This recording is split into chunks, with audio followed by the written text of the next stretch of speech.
We've all been there. Some of us more than others, me pretty much every day of the week. You have all these big plans for a wonderful, healthy dinner, and by the time you get home and it's dinner time, you're either too tired or too hungry, and you just pick up the phone to order takeout. Well, we brought in the expert this morning.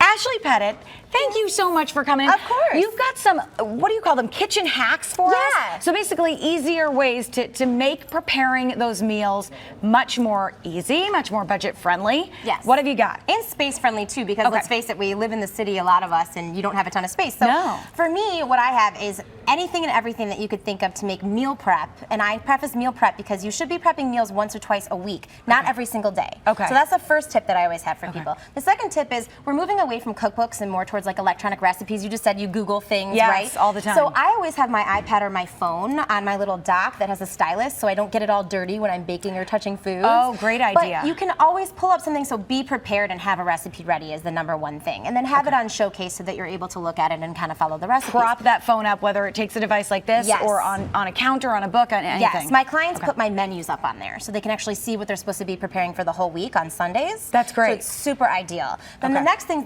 that I have are actually things where you can save food items. So these little nubs, which I call them the little nubs because they're little cute pods, they take like no space. But this is a cutting board, so you can actually chop vegetables on here, put this on, put it in the refrigerator, and save it for the week. That is genius, because how irritating is it when you think I'm getting all these dirty dishes because I'm chopping something on a chopping board, then I'm moving it to another plate, and then I'm putting it in a storage container. And even so, if you just cut half of a lemon, but you want to save the lemon, you don't want to use a Ziploc bag, you just put it in there and it keeps in the refrigerator for Great longer. idea for parents. Yes. What about this? The herb saver. So I love to make fresh food. If you follow my blog, you know I'm always making things with fresh herbs, but my herbs last 2 to 3 days in a vegetable drawer. This makes them last for 3 weeks. It's my favorite tool. Fresh herbs for 3 weeks. Fresh herbs for 3 weeks. And it fits in the side door of your refrigerator, so it takes up no inside space. I love that idea. And what's the spout on the front? What you are we can supposed to actually do just with pull that? them out.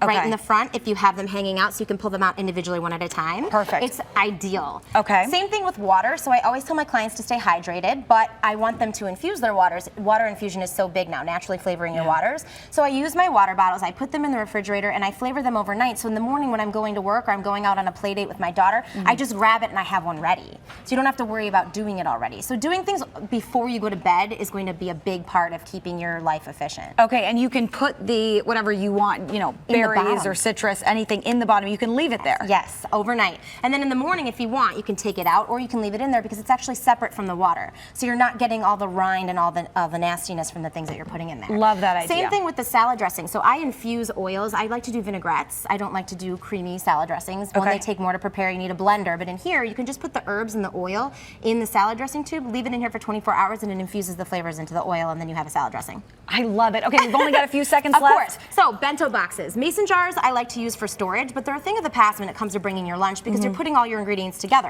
Having a bento box where you can divide your ingredients and then mix them when you're ready is so key. And then these are fantastic for kids as well as adults because you can just put your meal in the fridge and have it ready. Perfect. Then labeling. I'm a big fan of labeling. I make one dressing and one sauce every week, and I have it for the week. I put a label on it. When it should expire, I do dressing #1, dressing #2. Fantastic. And then my slow cooker. In the winter especially, it's genius. Overnight, and it's a travel slow cooker.